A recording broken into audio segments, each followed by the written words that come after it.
Ja, ek moet net gou laat hulle net gou ingaan.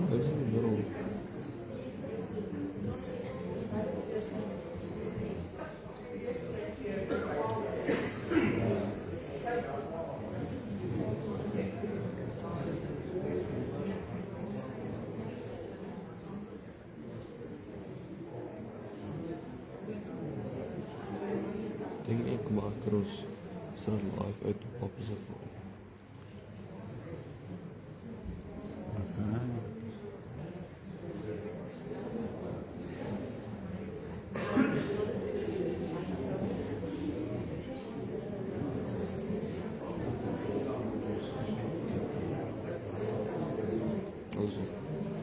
Is hulle op? Ok. Hom net daar so.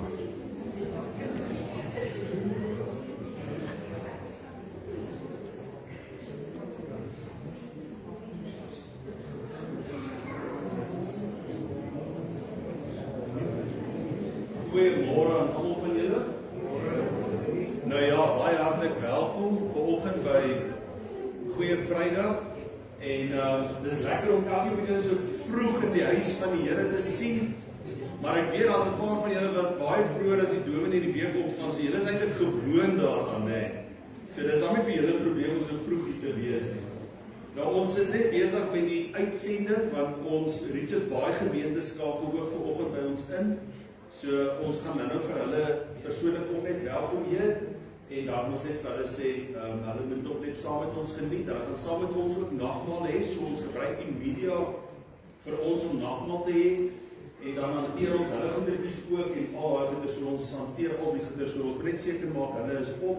As hulle net vir my 'n thumbs up daar kan stuur op die skerm self, kyk net daar Jenny, jy sal sien as hulle 'n thumbs up stuur en hy gaan so op.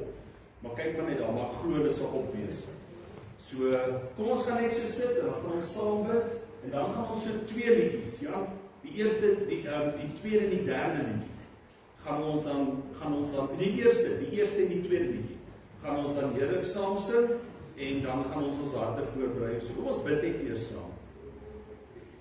Here Jesus, baie dankie dat ons so 'n groot voorreg het. En soos ek vanoggend al reeds vir u gesê, Here, dit gaan nie oor die dag wat u gekruisig is nie. Dit gaan oor die gebeurtenis van die kruisiging. En daarom vier ons die gebeurtenis vanoggend en is 'n dag op ons kalender aangeteken wat ons praat van Goeie Vrydag.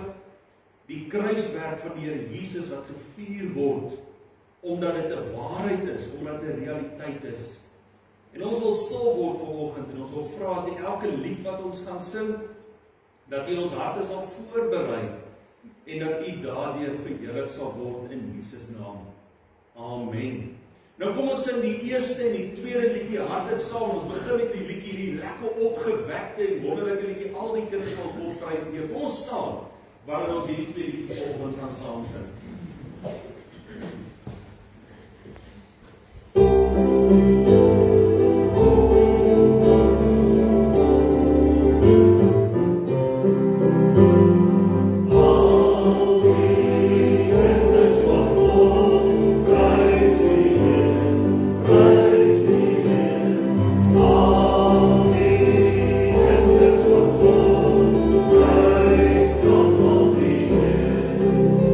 Verlaat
kom jy sê DJ by Doom se vrou? Ons vra om verskoning.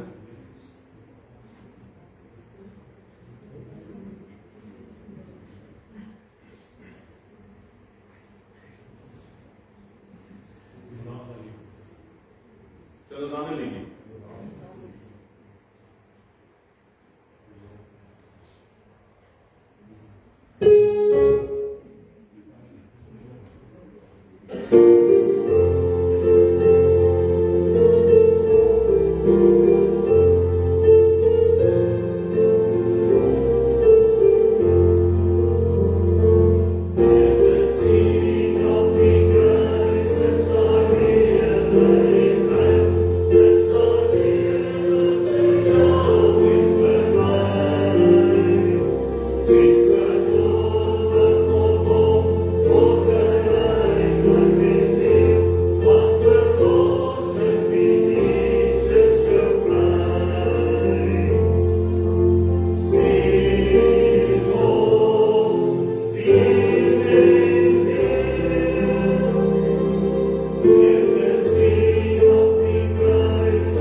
Nou ek wil net vir Richards Bay gemeente sê baie hartlik welkom by die inskakeling deur die media hierso by ons van Sekunda gemeente en dan ook vir elkeen van u wat vanoggend hierso is.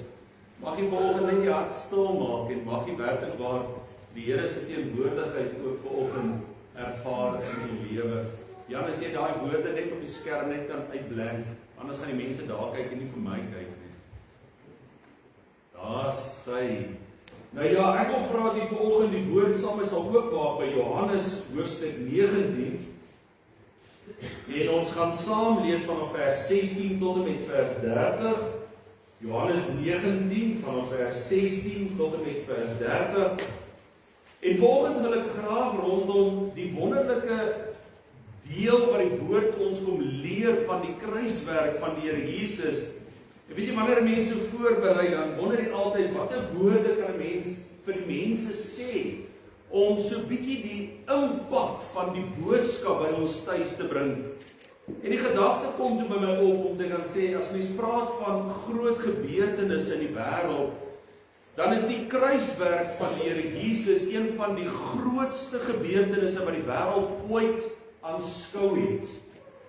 Dis groter as die inhuldiging van die president van Amerika. Dis groter as die inhuldiging van 'n koning van 'n koninkryk in baie jare terug. As ons dink aan die deeltjie agter van Nebukadneser, die praat van die Babiloniese koninkryk waar Nebukadneser so 'n groot koning in daardie tyd was. Dis groter as dit. Maar dan is dit ook baie duidelik dat die kruiswerk van die Here Jesus staan nie los nie. En dis hoekom ons natuurlik by Sondag is dit die opstandingssondag. Wat dan te doen het dat die Paulus sê vir ons so duidelik in 1 Korintiërs 15 dat die evangelie staan op twee bene. Die kruiswerk van die Here Jesus, maar ook die opstanding van hom. Nou vanoggend gaan ons dan die eerste gedeelte hanteer wat dan een van die twee belangrikste gebeurtenisse is wat ooit in die geskiedenis van die mens plaasgevind het. En daarom wil ek vra dat die woord saam met my sal open by Johannes 19 waarvan ons gaan saam lees vanaf vers 16, maar terwyl die woord van die Here oop is, kom ons raak net stil en ons bid saam.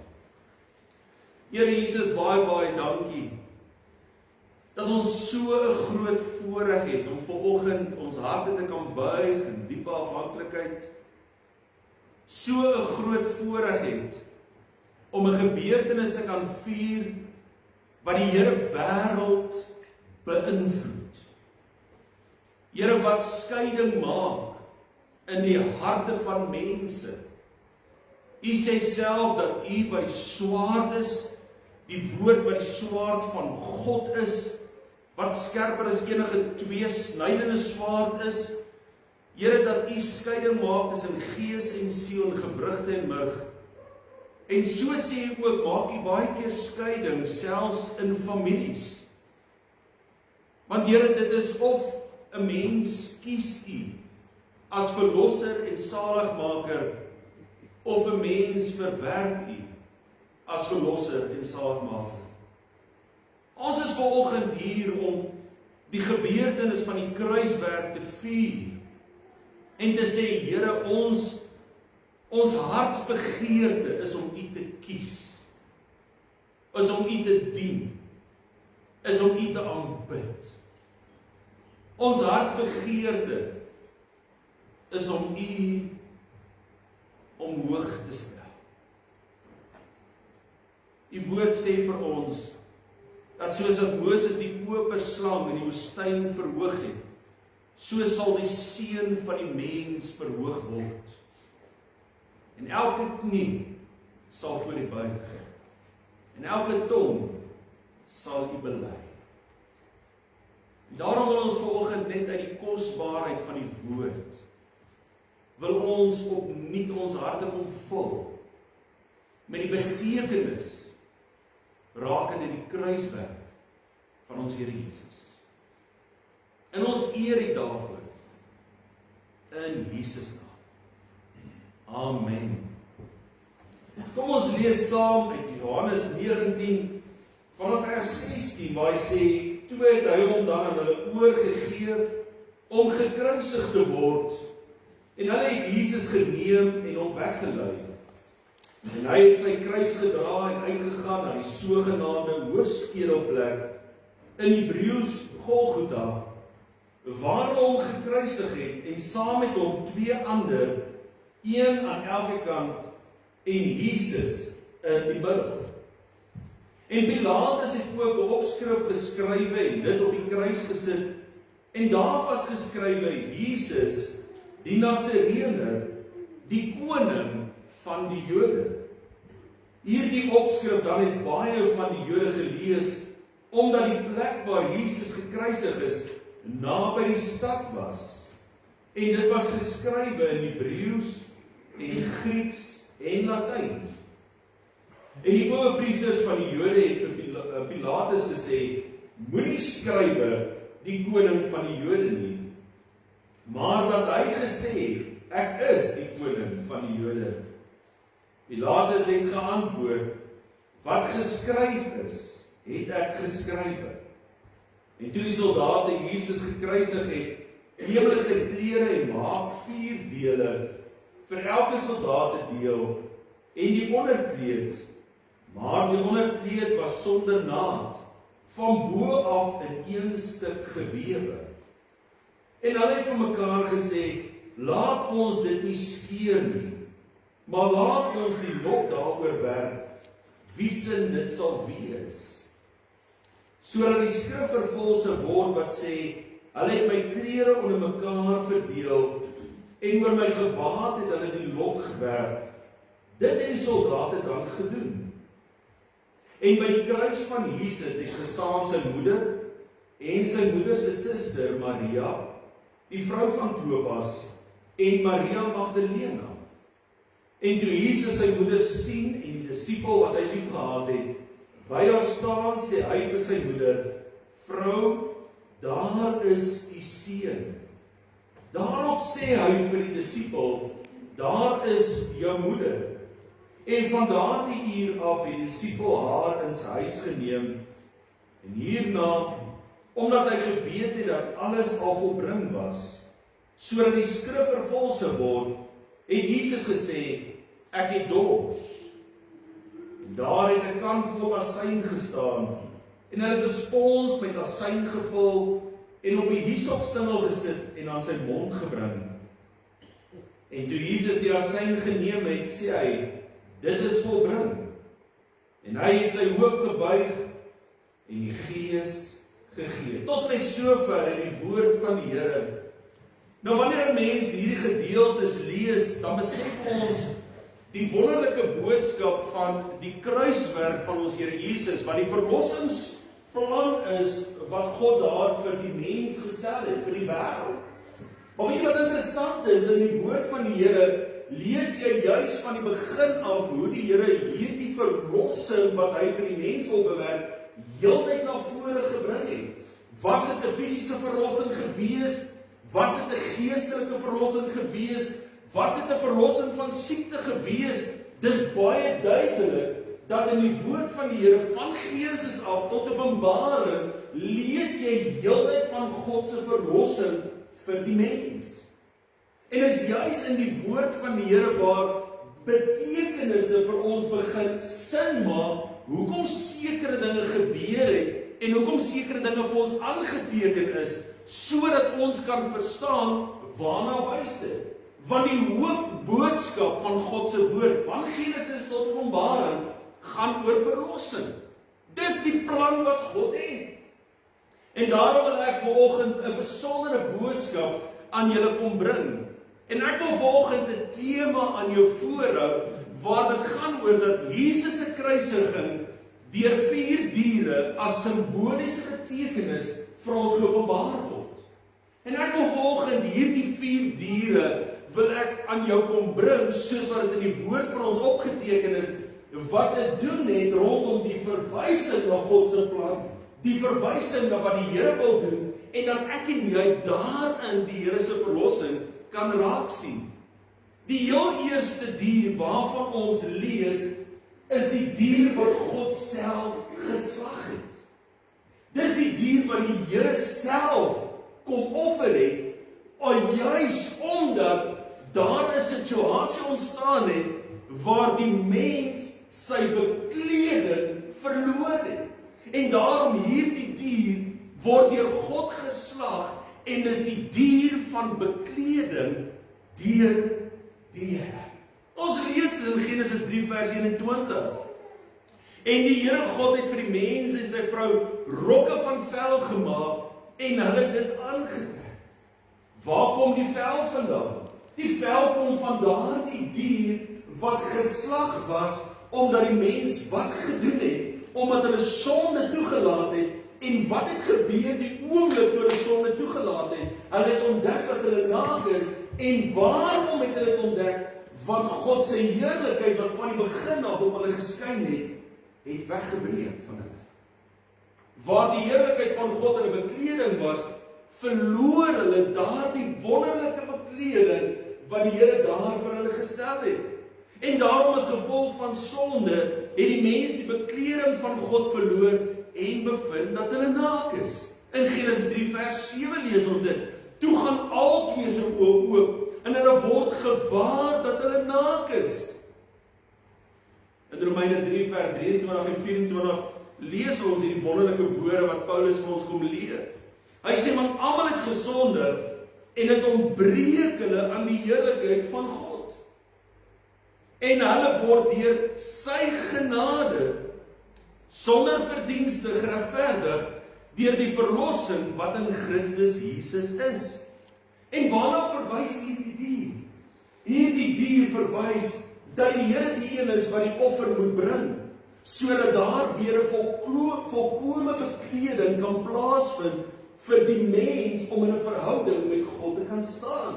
Sonde het gemaak dat die verhouding ontbreek het.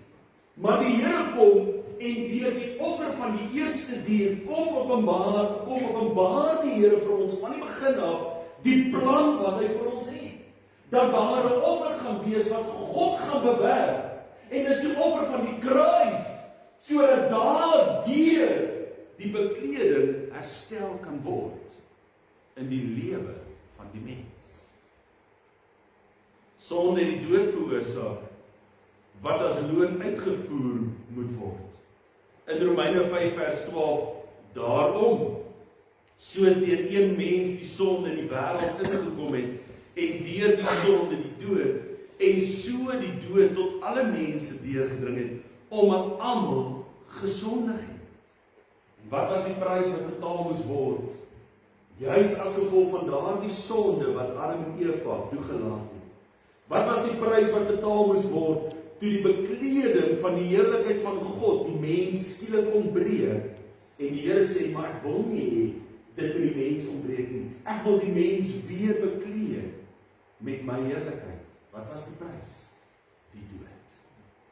En daarom moes Jesus as offer deur God aan die kruis vir my en vir jou kom hang. En ek wil hê jy moet vanoggend dit raak sien. Jy sien, ons is baie keer so geneig om die vinger te wys na hulle wat Jesus gekruisig het. Maar dit was God se plan van die begin af. God se plan was van die begin af dat Jesus gekruisig moes word. En dit word geopenbaar deur hierdie eerste dier wat God geoffer het om klere van vel te maak vir die mens. En daarom sê Romeine 6 vers 23, want die loon van die sonde is die dood. Maar die genadegawe van God is die ewige lewe in Christus Jesus, ons Here. En dis baie duidelik dat Jesus moes sterf, sodat daar 'n lewe vir my en vir jou geopenbaar kon word. En daardie lewe is om bekleed te wees met die ewige lewe van die Here Jesus. Die ewige lewe van God. Luister 'n bietjie wat sê Galasiërs 3 vers 26 en 27. Hy sê, want julle is almal kinders van God, deur die geloof in Christus Jesus. Want julle almal word in Christus gedoop. Julle almal wat in Christus gedoop is, het julle met Christus bekleed. En wat bedoel Paulus as hy sê ons is met Christus bekleed? Ons is bekleed met die ewige lewe. Ons is bekleed met die heerlikheid van God. Maar wat moes plaasvind? 'n offer.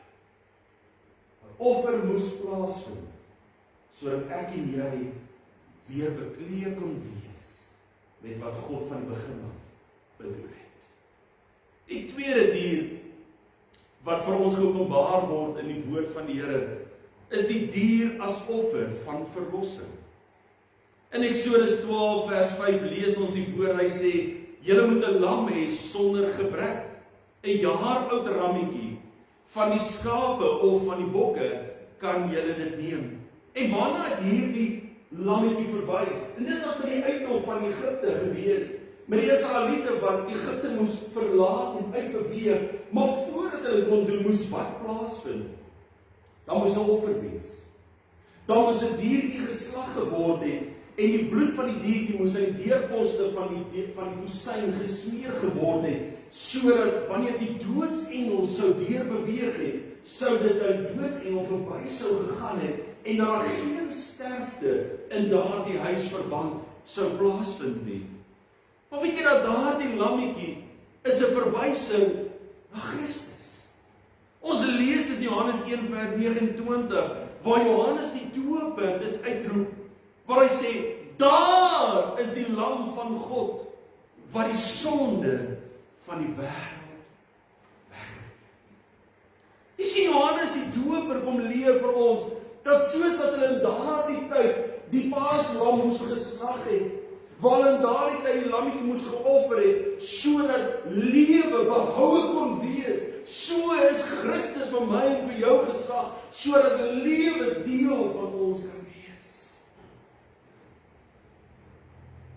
Waaroor het die slag van die paaslam gegaan? En daar's 3 beginsels wat ek vanoggend met jou wil deel. Die eerste een was die aflegging van die lewe van sonde wat die wegtrek uit Egipte vir ons is. Jy sien, vir die Israeliete om God 'n verhouding met die Here te kon hê, kon hulle nie permanent gebly in Egipte nie, want Egipte was 'n afgodsplek gewees. Dit was 'n plek gewees waar 'n heiden koning was. Dit was 'n plek gewees waar goddeloosheid bedryf was. En daarom moes hulle Egipte agterlaat. Hulle moes uitbeweeg. Hulle moes heeltemal 'n nuwe lewe ingaan. En dis juis wat die woord ons leer in 1 Korintiërs 5 vers 7. Luister wat sê hy. Hy sê suiwer dan nou die ou suurdeeg uit, sodat julle 'n nuwe deeg kan wees. Sodat julle inderdaad ongesuurd is. Luister wat sê hy. Hy sê want ook ons paaslam is vir ons geslag, naamlik Christus. En Christus is geslag sodat ek en jy Egipte moet afsterf. Want wat simboliseer Egipte?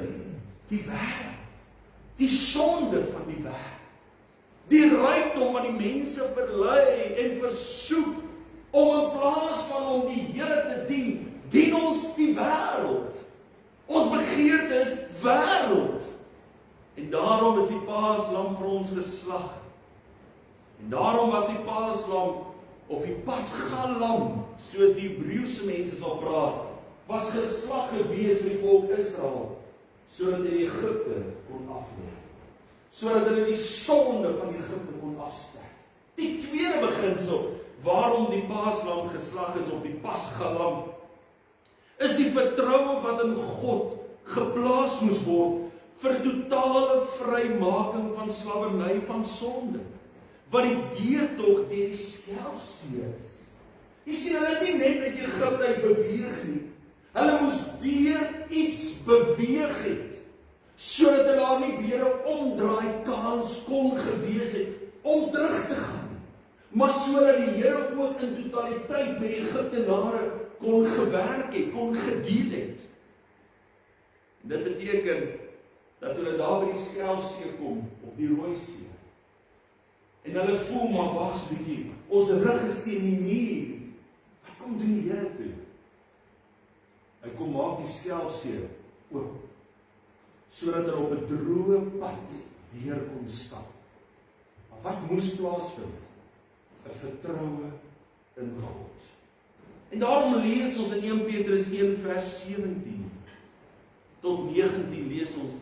Hy sê, as julle hom as Vader aangeroep het, wat sonder aanneming van die persoon is, oordeel volgens elkeen se werk, wandel dan in vrees gedurende die tyd van julle vreemdelingskap, omdat julle weet dat julle nie deur verganklike dinge, silwer of goud, losgekoop is uit julle ydelle lewenswandel wat deur die Vaders oorgelewer is nie, maar deur die kosbare bloed van Christus, soos van 'n lam sonder gebrek en vlekkeloos. Jy sien, hierdie pasgalam moes eienskappe gehad het. En tot vandag toe moet die Jode dit as eienskap beoefen, hulle wat nog in die wet vasgevang is, dat hierdie lam sonder gebrek of vlek moet wees. Want waarheen het dit verwys en waarna verwys dit? Dit verwys na die volmaaktheid van Christus, wat in die kruis kom sterf het, sodat ek en jy 'n hele nuwe lewe kan ingaan.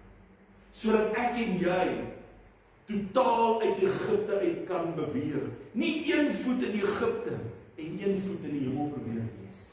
Nee, dis om 'n totale breuk te maak, sodat die sonde van Egipte meer houvas op my het nie. Maar dit kos 'n totale vertroue. Jy weet, as vandag mense wat so vinnig gelate vir die Here genet het. Hulle weet nie waar dit gaan. Hulle weet wat dit beteken.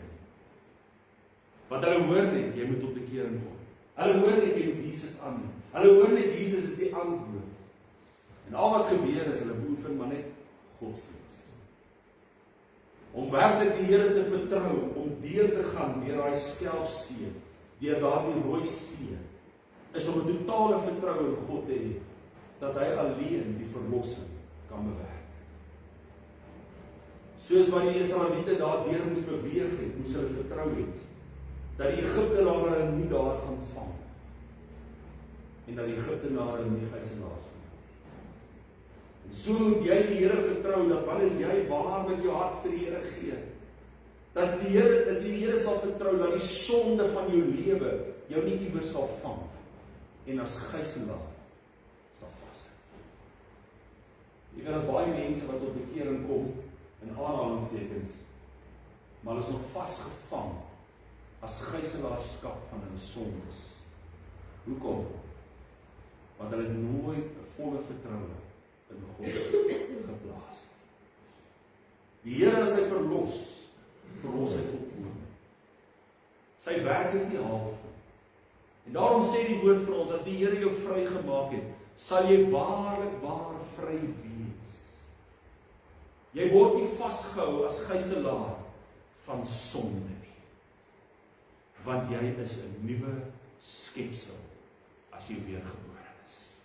Die derde beginsel, waarom die pasgalam of die paaslam geslag is omdat dit gaan oor die lewe van oorwinning, deur God bewerk. Dit wat hy vir my en vir jou wil gee. Hy wil ons nie net hê dat ons bekeerlinge moet wees nie, maar hy wil hê dat ons mense moet wees wat in 'n oorwinningslewe sal leef.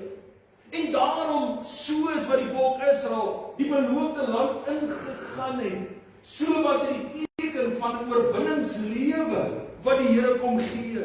Die deurtog deur die Jordaan. En dis hoekom Jesus hierdie woorde gesê het in Johannes 10 vers 9 en 10. Hy sê ek is die deur. As iemand deur my ingaan, sal hy gered word en hy sal ingaan en uitgaan en veiding vind. Die dief kom net om te steel en te slag en te verwoes. Ek het gekom dat hulle lewe en oorvloed kan hê. Ek het gekom dat hulle lewe en oorvloed kan hê. Ek wil vanoggend wil ek net dit sê, as jy nie 'n lewe van oorvloed, as jy nie 'n lewe van lewe in jou Christendom, in jou verhouding met God het, dan verstaan jy nog nie waaroor die kruis van Christus gaan. Want dan het jy nog nie daar gekom om te besef, dis waarom hy geslag is. Dis waarom hy die pasgalam geword het. Dis waarom hy die paaslam is, sodat ek 'n lewe van oorvloed kan hê. Nie 'n miserabele Christendom lewe nie, maar 'n lewe van lewende water wat uit my binneste vloei. Die dier wat geoffer is as 'n totale verlossing. Die derde dier wat ek vanoggend aan wil voorhou, is die dier wat deur God uitverkies is en uitverkies was tot vervloeking. En ek wonder of jy weet wat 'n dier dit is. Maar dit was 'n dier wat net een keer 'n jaar na vore gekom het. En dit was 'n dier gewees wat in die tyd van een keer 'n jaar, waar die hoofpriester alleenlik in die allerheiligste kon ingegaan het, moes daar 'n sekere dier aangestel geword het, wat as 'n vervloeking gedien het, ten opsigte van die ongeregtigheid van die volk Israel. In Levitikus 16 vers 10 lees ons, hy sê maar die bok, waar die lot van Asassel opgekom het, moet lewendig voor die aangesig van die Here gestel word, om oor hom versoening te bewerk, deur hom vir Asassel in die woestyn te stuur. Nou die woordjie Asassel beteken die vervloekte dier, die bok wat weggegooi word of wat weggestuur word, die sondebok. Nou wat hierdie bok interessant maak, is dat hierdie bok, die lot was deur God oor hom gewerk. En dan was hierdie bok, die sondebok gemaak. En dan moes hy in die woestyn ingestuur geword het, weg van die kamp van Israel, weg van die laar van Israel af. En dit is my so 'n mooi betekenis, want dit is juis in opsigte van die kruiswerk van die Here Jesus. Want wat het by die kruisiging van Christus gebeur? In 2 Korintiërs 5 vers 21 lees ons dit. Hy sê, want hy het hom wat geen sonde geken het nie, sonde vir ons gemaak. Wie het hom sonde vir ons gemaak? God het hom sonde vir ons gemaak. Soos wat God die lot op hierdie bok laat val het, so het God die lot op Jesus Christus laat val. Hy wat geen sonde ken nie, is sonde vir ons gemaak. Luister ek wat sê. Sodat ons kan word geregtigheid van God in hom. En wat was die doel van hierdie bok? Dat die volk se ongeregtigheid was op hierdie bok geplaas gewees. En wanneer hierdie bok in die woestyn ingestuur was, dan was dit teken gewees dat die Here geregtigheid oor die laar van Israel bewerk het.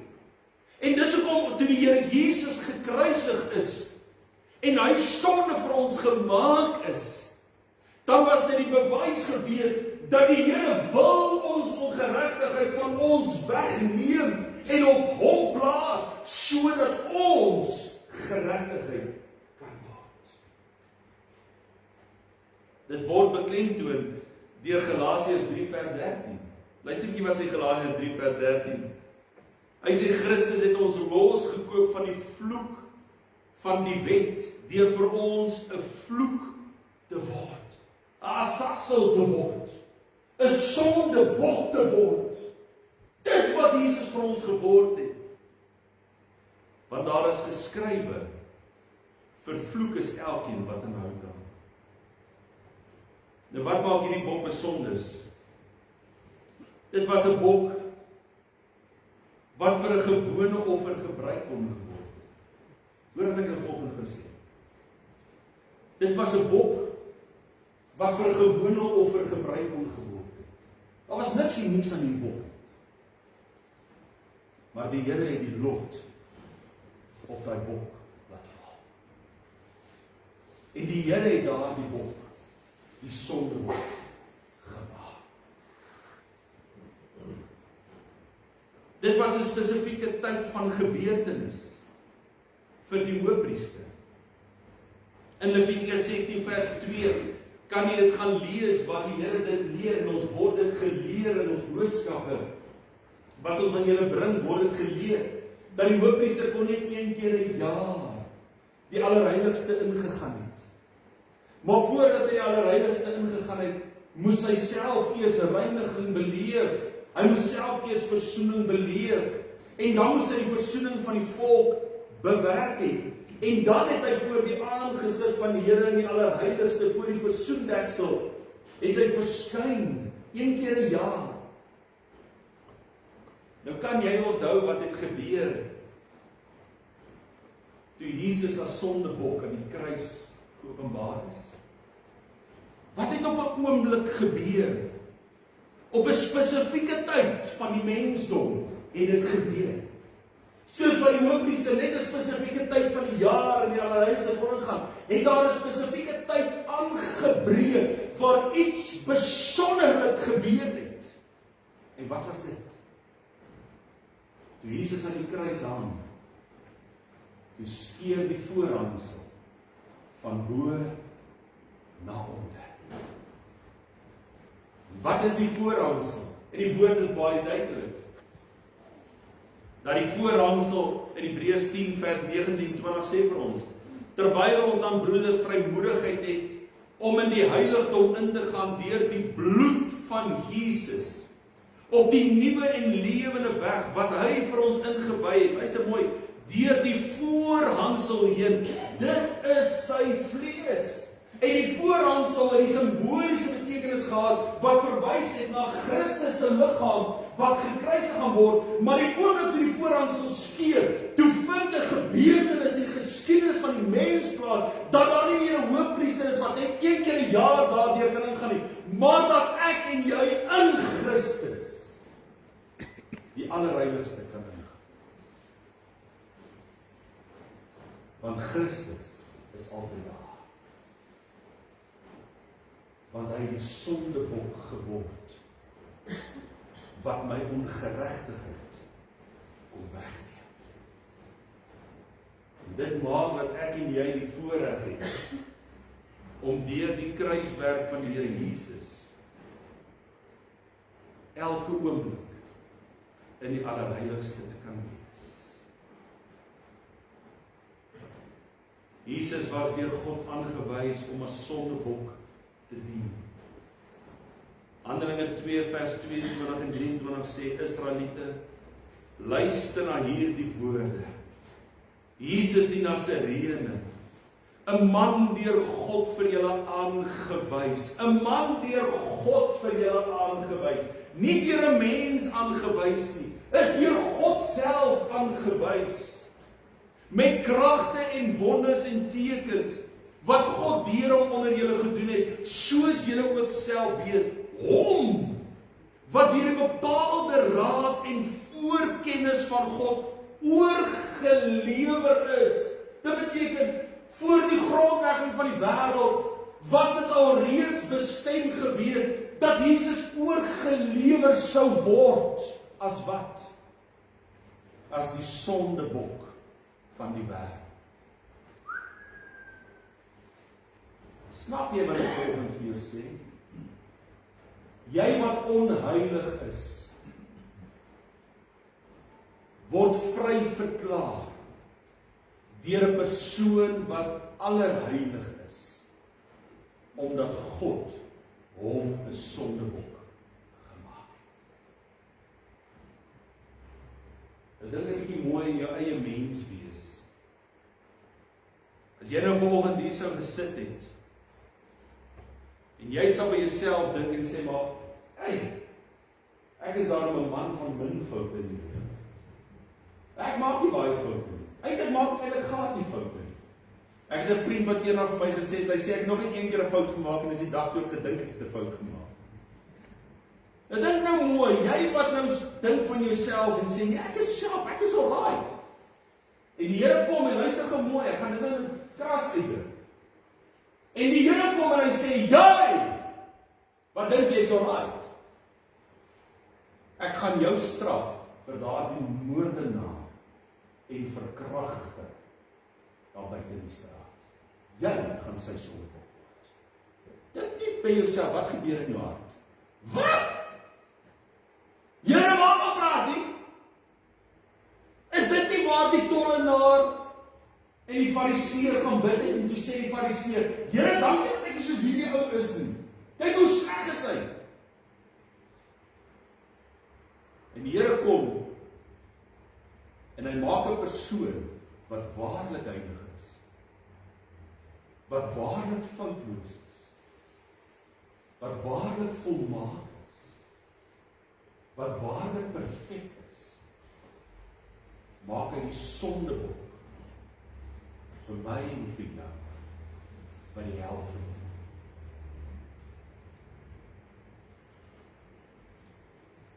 Die laaste dier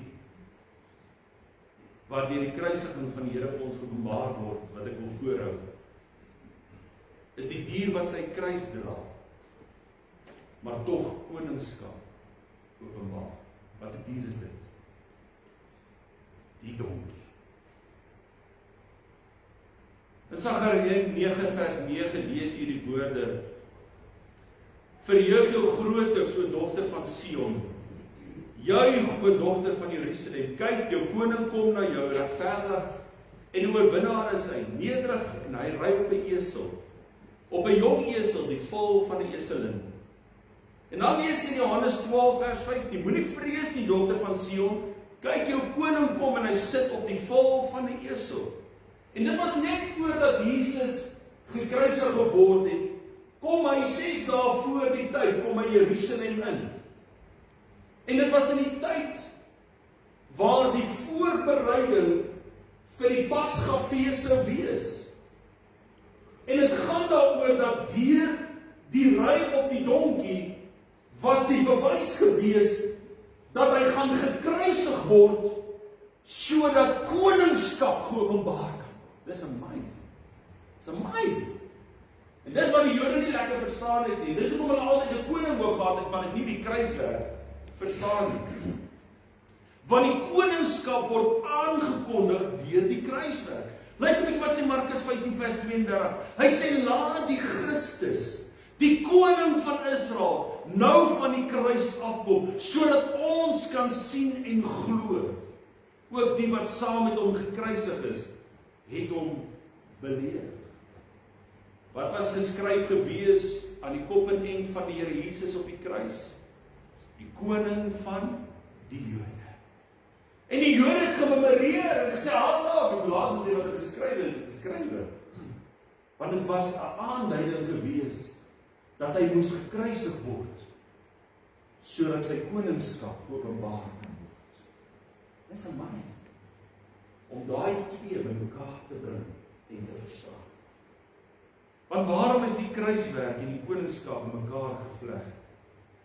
Die kruiswerk moes plaasvind, sodat die koninkryk van Satan oorwin kan word. Luister mooi. Die kruiswerk moes plaasvind, sodat die koninkryk van Satan oorwin kan word. En die koninkryk van Satan moet vervang word met 'n nuwe koninkryk. En wat 'n koninkryk is dit? Dis God se koninkryk. Kan nie onthou wat die disippels vir die Here Jesus gevra het net voordat hy opgevaar het na die hemel toe. Op jou lyk dit? Dis sê vir hom, Here, is dit in hierdie tyd wat jy die koninkryk gaan oprig? Hy sê, kom julle nie in die geleenthede toe om te weet nie. Want wat moet gebeur? Hy moet kom as koning. Maar voordat hy kon gaan om sy koningskap te verkry, moes hy sterf. En die oorwinning oor die koninkryk van Satan vra 'n nuwe koninkryk. Die nuwe koninkryk is die koninkryk waarvan Jesus die koning is. Luister 'n bietjie wat sê Matteus 3 vers 2. Hy sê bekeer julle, want die koninkryk van die hemel het naby gekom. Kolossense 1 vers 13 en 14 sê, hy wat ons verlos het uit die mag van die duisternis en oorgebring het in die koninkryk van die seun van sy liefde. As ongeredde behoort ek aan die koninkryk van Satan. Deur die kruiswerk het hy die mag van daardie koninkryk verbreek, sodat ek tot bekering kan kom, sodat wat kan gebeur? Sodat ek deur sy oorwinning, sy kruisdood, sy mag oorgebring kan word van die koninkryk van duisternis oor in die koninkryk van Jesus Christus. Luister mooi. Wil jy in 'n koninkryk behoort waar daar geen koning is? Ken jy daai gesegde waar hy sê die eenoog koning of die eenoog persoon is koning van die land van die blindes? Wil jy in so 'n koninkryk jouself bevind? Nee. Ek wil myself in 'n koninkryk bevind waar daar waarlik 'n opregte koning is. En daar is net een. En dis Jesus Christus. Daar's nie. In Hebreërs 12 vers 28 lees ons daarom, omdat ons 'n onwankelbare koninkryk ontvang. Die koninkryk van Christus. Hy wat gekruisig is, sodat daardie koninkryk tot stand kan kom.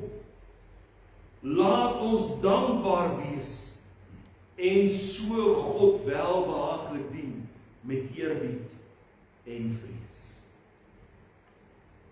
Nou dis die 4 diere wat ek vanoggend aan die voorgehou het, wat die simboliese betekenis van die kruiswerk van die Here Jesus vir ons kom leer.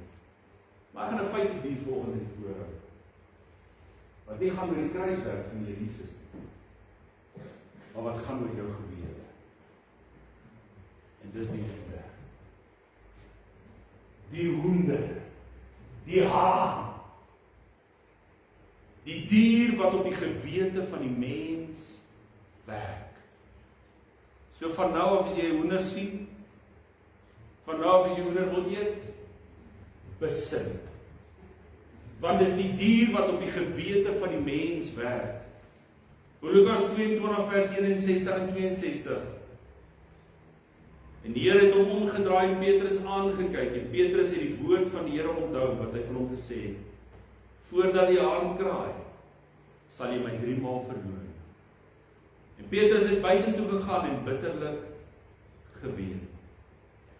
In Matteus 16 vers 24 tot 26 lees ons, toe sê Jesus vir sy disippels, as iemand agter my wil aankom, moet hy homself verloon en sy kruis opneem en my volg. Want elkeen wat sy lewe wil red, sal dit verloor.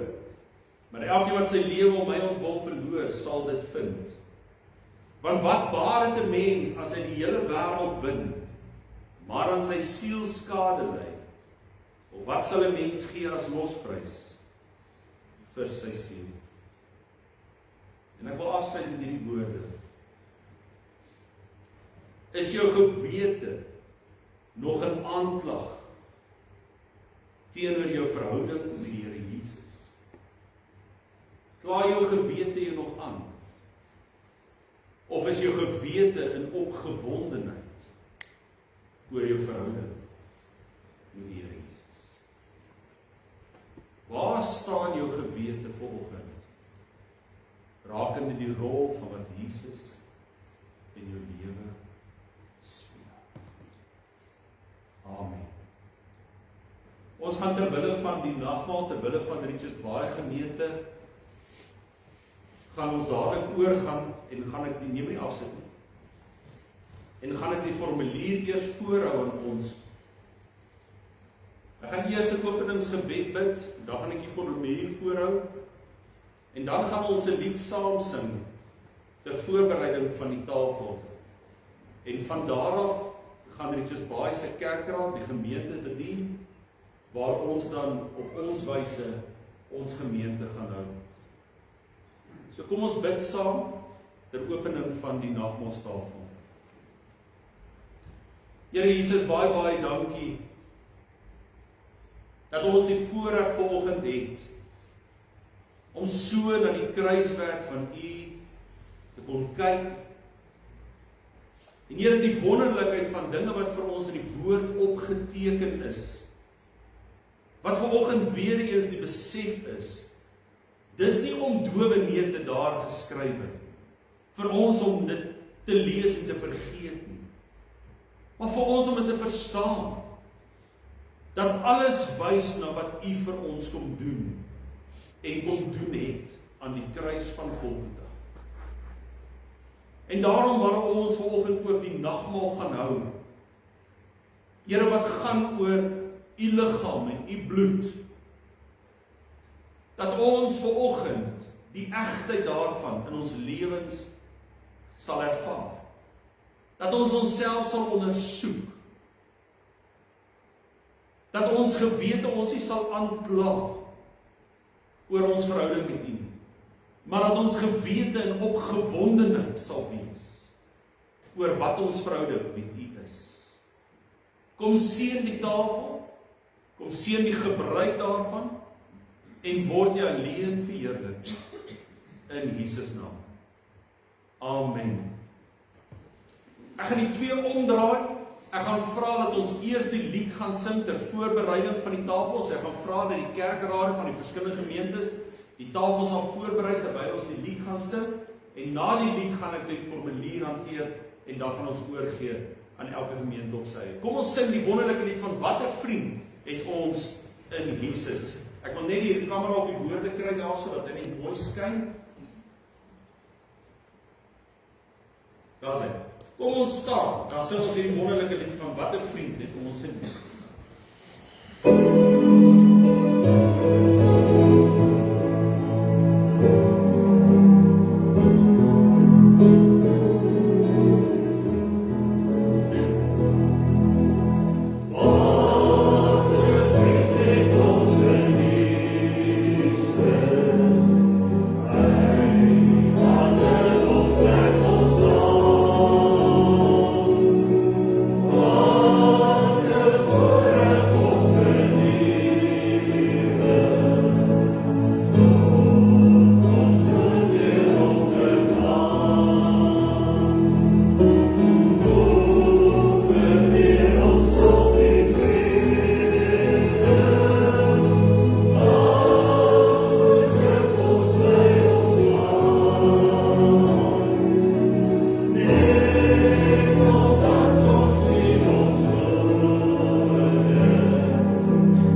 julle die formulier van die nagmaal in die voorus, soos wat Paulus dit vir ons opgeteken het.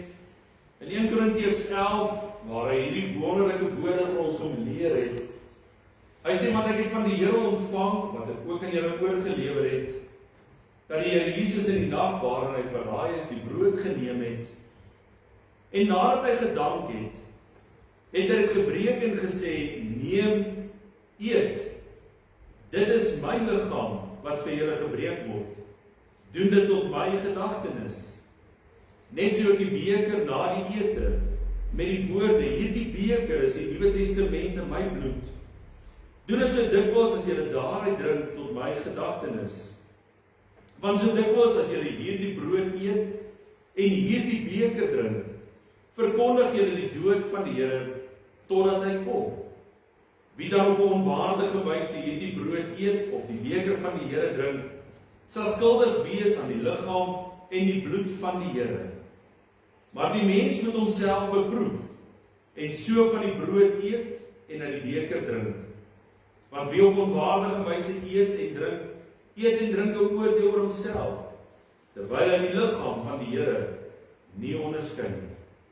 Ons gaan oorgee aan die verskillende kerkrade om die gemeentes nou te bedien, en daarom wil ons vir Richards baie gemeente sê, baie dankie dat julle by ons ingeskakel het, en mag julle 'n geseënde Paastyd ook verder in hierdie naweek hê, en ook met die wonderlikheid van die opstanding van die Here Jesus Sondag. Geseënd vir julle.